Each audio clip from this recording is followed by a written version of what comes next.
My name is Mahmood Qureshi, teacher of PS Sheikh Molla Kandi, collaborated with UPS Kandiwala. Today is 20th of May 2020. Dear students, today our topic is exercise of the poem Meeting Poets, taken from 8th class English textbook. The exercise of this poem is begun from the first question. The question is, why is the poet confused when she meets poets?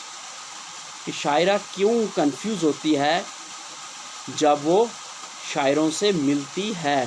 The answer is she is confuse due to their physical appears. वो confuse होती है जब वो उन्हें ज़ाहिरी तौर पर देखती है. The colour of their socks, उनकी जो जराबें हैं उनके रंग देखती है.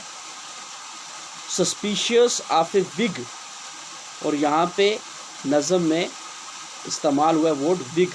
विग बालों की टोपी जो सर पे लगा लेते हैं, आर्टिफिशियल टोपी सर कवर करने के लिए, तो उसकी बदगमानी. और ए वेस्प इन द वॉइस, और जो भड़ होती है, स्टिंग होता है उनकी वॉइस के अंदर, तो वो कंफ्यूज करता है शायरा को. क्वेश्चन नंबर 2 है, what is the best way to know poets? बेहतरीन तरीका क्या है शायरों को जानने का? The best way to know poets, answer is the best way to know poets is to read their works. बेहतरीन तरीका है शायरों को जानने का कि उनके कलाम को पढ़ा जाए, उनके कलाम को पढ़ा जाए.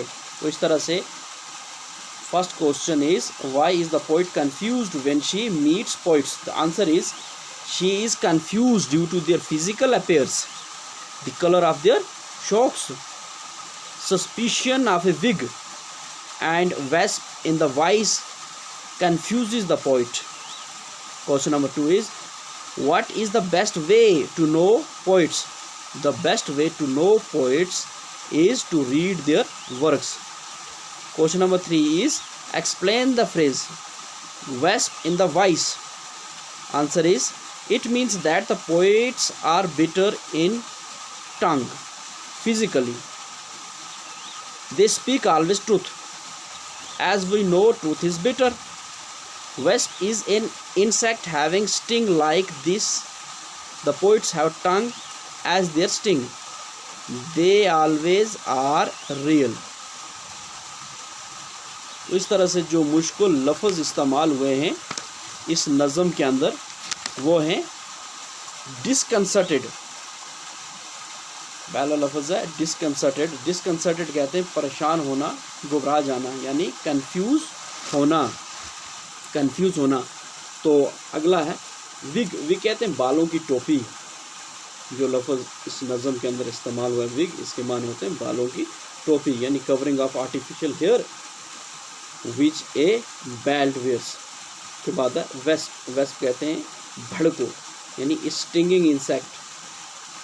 Bitterness in the speech of the poet.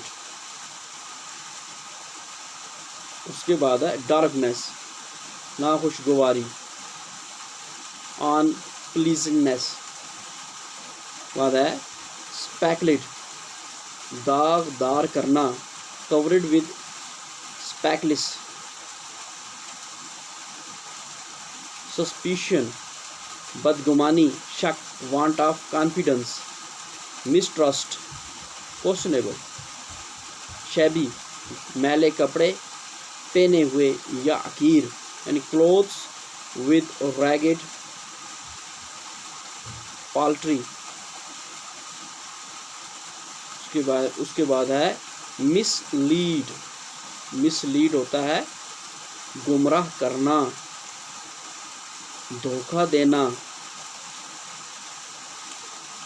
To delude, to lead ashtray.